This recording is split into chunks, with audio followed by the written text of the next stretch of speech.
ये वतन का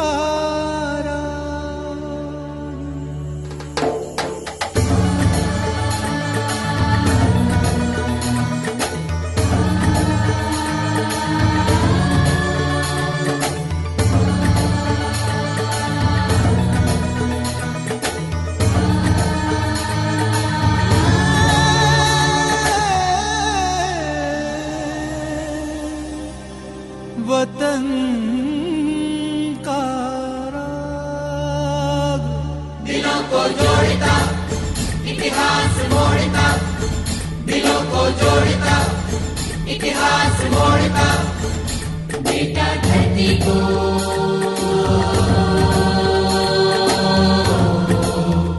सम्मान। वतन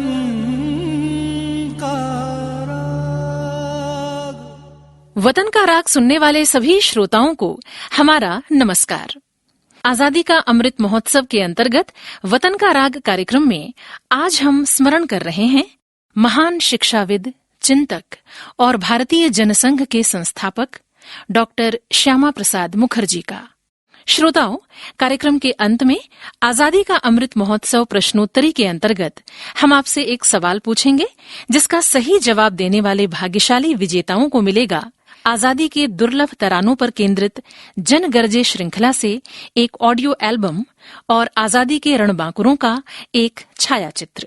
जवाब भेजने के लिए हमारा ईमेल एड्रेस है watankaraag@gmail.com और radioazadhind@gmail.com।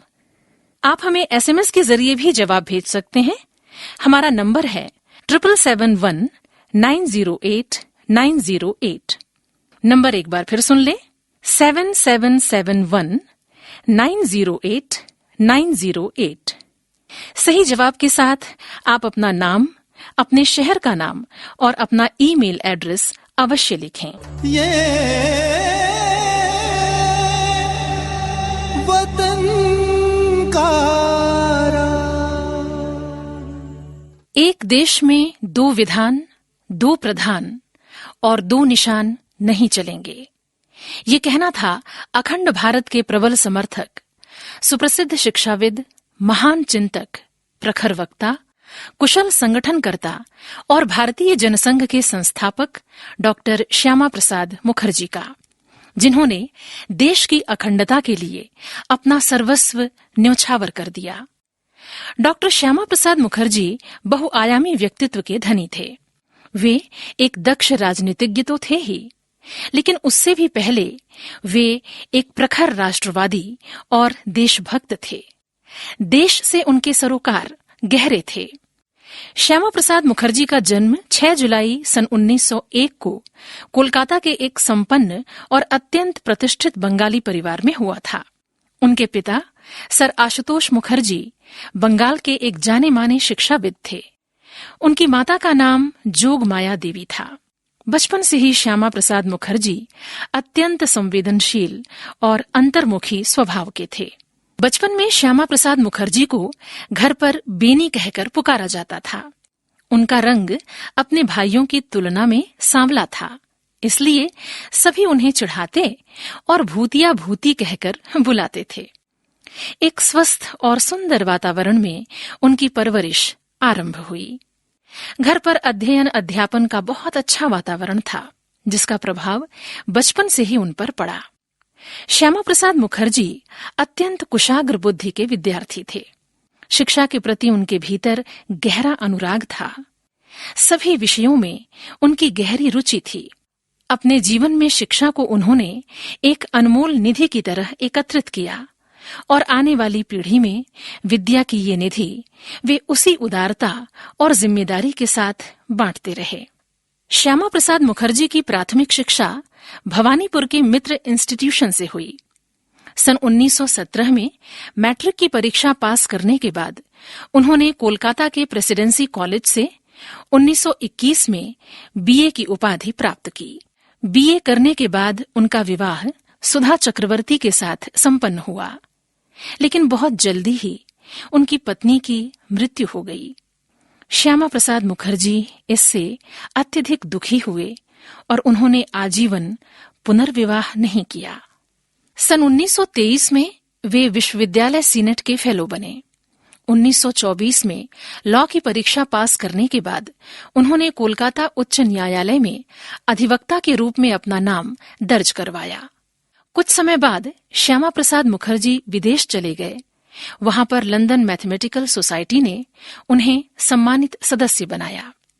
श्यामा प्रसाद मुखर्जी सन 1926 में इंग्लैंड से बैरिस्टर बनकर स्वदेश लौटे।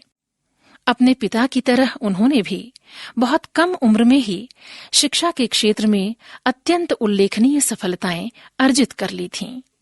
भारत लौटने के बाद डॉक्टर मुखर्जी वकालत तथा कोलकाता विश्वविद्यालय की सेवा में कार्यरत हो गए। मात्र 33 वर्ष की उम्र में ही वे कोलकाता विश्वविद्यालय के कुलपति बने। इस पद पर नियुक्ति पाने वाले वो सबसे कम आयु के कुलपति थे।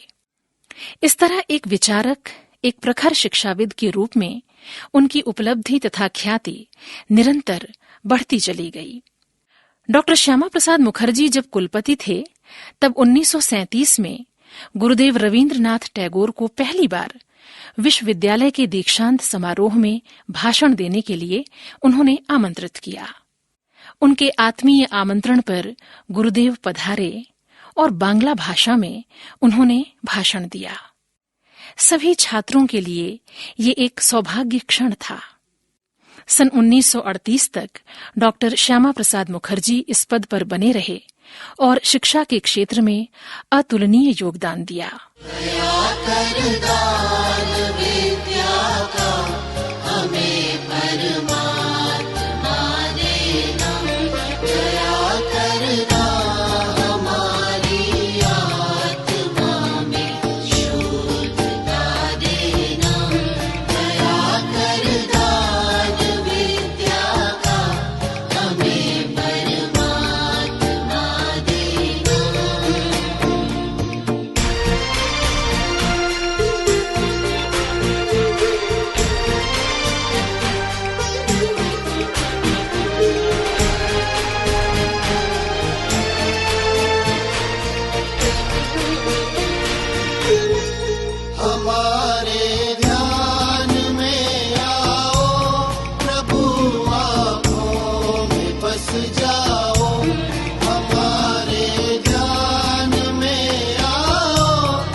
डॉक्टर श्यामा प्रसाद मुखर्जी आरंभ से ही मानवता के उपासक और अत्यंत सिद्धांतवादी व्यक्ति थे। उन्होंने लोगों के भीतर आजादी की अलख जगाने के उद्देश्य से अपना राजनैतिक जीवन आरंभ किया। गुलाम भारत की स्थितियां उन्हें परेशान कर रही थीं। एक बेचैनी उनके भीतर लगातार बनी रहती थी। भारत की आजादी के लिए उनके भीतर एक तीव्र छटपटाहट थी। डॉक्टर श्यामा प्रसाद मुखर्जी इस धारणा के प्रबल समर्थक थे कि सांस्कृतिक दृष्टि से हम सभी भारतीय एक हैं। इसलिए धर्म के नाम पर लोगों के मन में कड़वाहट बोने के वो कट्टर विरोधी थे। वो मानते थे कि हम सब एक ही ईश्वर की संतान हैं। हम में कोई अंतर नहीं है। हमारी नसों में बहने वाला रक्त एक है। एक ही भाषा, एक ही संस्कृति और एक ही हमारी विरासत है। हमें हर हाल में एकजुट रहना चाहिए। 1929 को वो बंगाल विधानसभा परिषद के सदस्य चुने गए, किंतु कुछ मतभेदों के कारण उन्होंने इस पद से इस्तीफा दिया और निर्दलीय प्रत्याशी के रूप में दोबारा निर्वाचित हुए। 1937 में वो बंगाल सरकार में वित्त मंत्री बने। अपने कार्यकाल के दौरान वे अत्यंत ईमानदार और निरपेक्ष रहे। पद पर रहते हुए उन्होंने अतुलनीय कार्य किया, लेकिन 1 साल से कम समय में ही इस पद से भी उन्होंने त्यागपत्र दे दिया। 1940 में उन्हें हिंदू महासभा का कार्यकारी अध्यक्ष नियुक्त किया गया और 1944 में वो इसके पूर्ण अध्यक्ष चुने गए। देश की आजादी के तुरंत बाद जो अंतरिम सरकार बनी, उसमें श्यामा प्रसाद मुखर्जी ने उद्योग और आपूर्ति मंत्री का पदभार संभाला। संविधान सभा में उनके प्रदर्शन, उनकी राजनीतिक दूरदर्शिता, शानदार भाषण कला और संसदीय प्रक्रिया में उनकी कुशलता, इन सब बातों ने उनके राजनैतिक व्यक्तित्व को एक नई ऊंचाई प्रदान की। डॉक्टर श्यामा प्रसाद मुखर्जी ने अपने कार्यकाल के दौरान चितरंजन में रेल इंजन का कारखाना, विशाखापट्टनम में जहाज बनाने का कारखाना और बिहार में खाद का कारखाना स्थापित करवाया। देश की आजादी के बाद देसी रियासतों के भारत में विलीनीकरण की प्रक्रिया में भी डॉक्टर श्यामा प्रसाद मुखर्जी का महत्वपूर्ण योगदान रहा। हैदराबाद के निजाम को अगर भारत में विलीन होना पड़ा, तो सरदार पटेल के साथ साथ इसमें डॉक्टर श्यामा प्रसाद मुखर्जी की भूमिका भी अत्यंत महत्वपूर्ण थी। डॉक्टर श्यामा प्रसाद मुखर्जी ने अपने सिद्धांतों से कभी समझौता नहीं किया। विभाजन के बाद कश्मीर में जो तात्कालिक राजनीतिक परिस्थितियां थीं, उससे वो सहमत नहीं थे और 6 अप्रैल सन 1950 को उन्होंने मंत्रिमंडल से इस्तीफा दे दिया। भारत उनका मान था। एक भारत, अखंड भारत उनकी आत्मा का संगीत था। हिंदू मुस्लिम हो चाहे दो, पर वतन एक ही है। हिंदू मुस्लिम हो चाहे दो, पर वतन एक ही है। दोनों के वास्ते नायर की भी गन, दोनों के वास्ते नायर की भी गन एक ही है, एक ही है। हिंदू मुस्लिम हो चाहे दो, पर वतन एक ही है। हिंदू मुस्लिम हो चाहे दो, पर वतन एक ही है।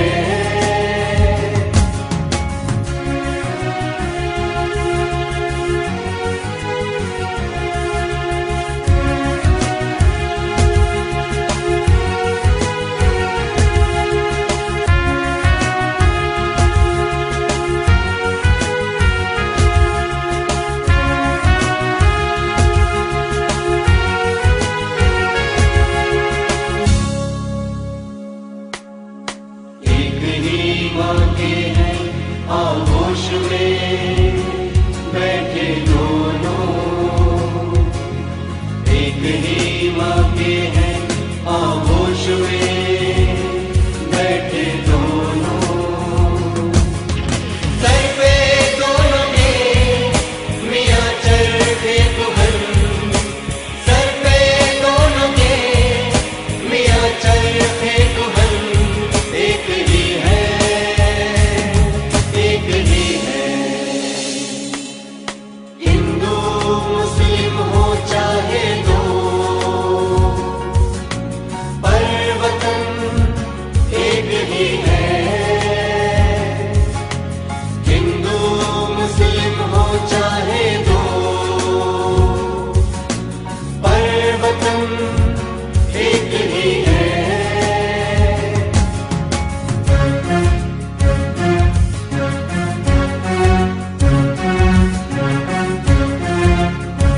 अपने सिद्धांत, अपनी स्पष्टवादिता, अपनी विचारधारा और प्रखर राष्ट्र प्रेम की वजह से न केवल अपने चाहने वालों के बीच बल्कि अपने राजनीतिक विरोधियों के बीच भी डॉक्टर श्यामा प्रसाद मुखर्जी का विशेष सम्मान था।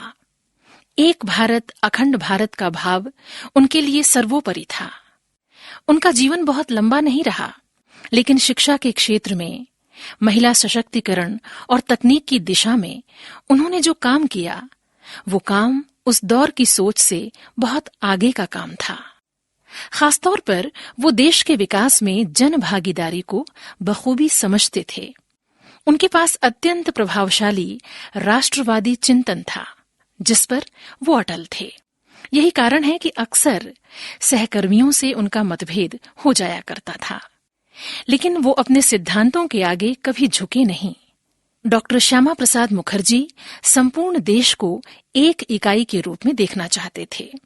उनका स्पष्ट मत था कि एक देश में दो विधान, दो प्रधान और दो निशान नहीं हो सकते।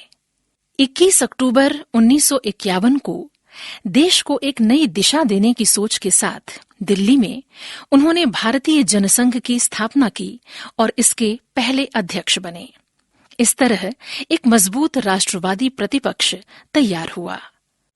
सन 1951-52 के आम चुनावों में वे विजयी हुए।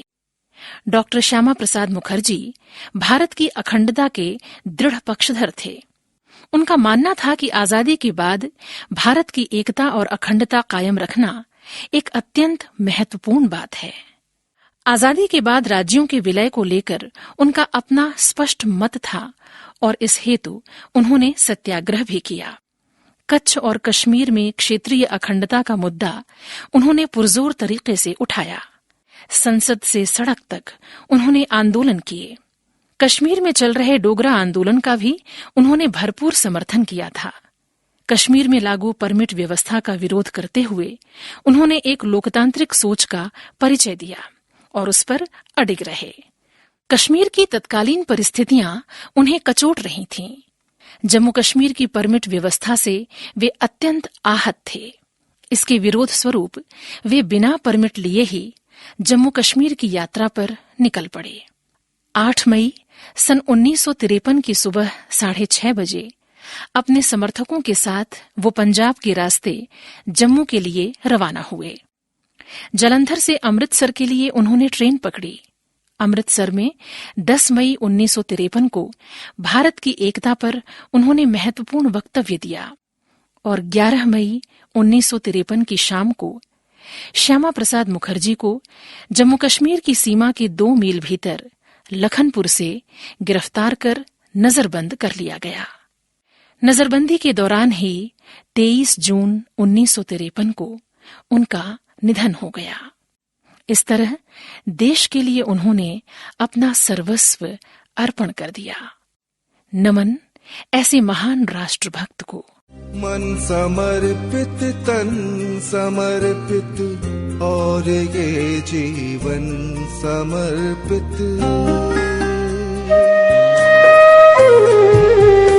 मन समर्पित, तन समर्पित और ये जीवन समर्पित। मन समर्पित, तन समर्पित और ये जीवन समर्पित। चाहता हूँ देश के धरते तुझे कुछ और भी दूँ। मन समर्पित, तन समर्पित और ये जीवन समर्पित। चाहता हूँ देश के धरते तुझे कुछ और भी दूँ। मन समर्पित, तन समर्पित और ये जीवन समर्पित।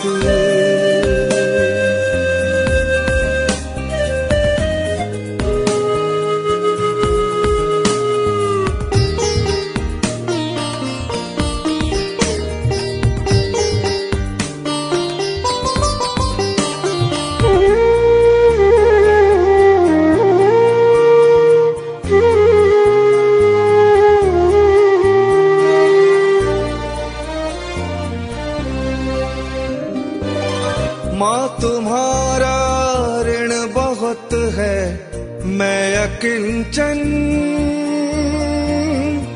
किंतु इतना कर रहा फिर भी निवेदन। माँ तुम्हारा ऋण बहुत है मैं अकिंचन, किंतु इतना कर रहा फिर भी निवेदन। थाल में लाऊं सजा कर हाल को जब, स्वीकार कर लेना दया कर वो समर्पण। गात अर्पित प्राण अर्पित, रक्त का कण कण समर्पित।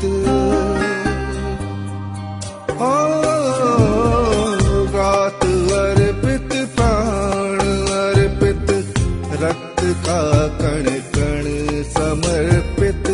मन समर्पित तन समर्पित, और ये जीवन समर्पित। चाहता हूँ देश की धरती तुझे कुछ और भी दूं। ये वतन का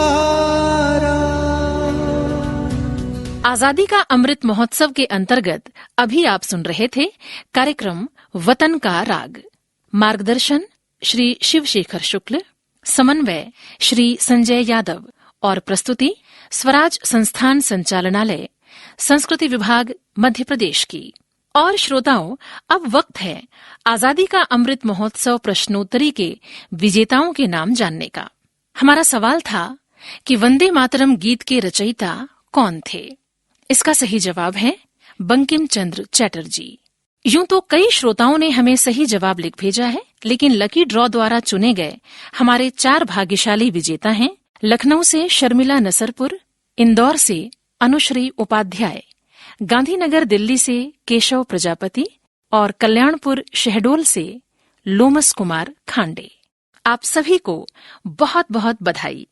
हम आपको भेज रहे हैं आजादी के दुर्लभ तरानों पर केंद्रित जन गर्जे श्रृंखला से एक ऑडियो एल्बम और आजादी के रणबांकुरों का एक छाया चित्र। और श्रोताओं, अब बारी है आज के सवाल की। आजादी का अमृत महोत्सव प्रश्नोत्तरी के अंतर्गत हमारा आज का सवाल है कि डॉक्टर श्यामा प्रसाद मुखर्जी का जन्म किस तारीख को हुआ था। सवाल एक बार फिर सुन ले।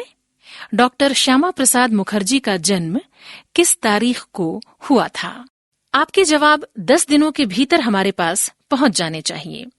जवाब भेजने के लिए हमारा ईमेल एड्रेस है watankaraag@gmail.com और radioazadhind@gmail.com।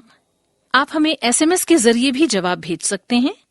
हमारा नंबर है 7771908908। नंबर एक बार फिर सुन लें, 7771908908। सही जवाब के साथ आप अपना नाम, अपने शहर का नाम और अपना ईमेल एड्रेस अवश्य लिखें। ये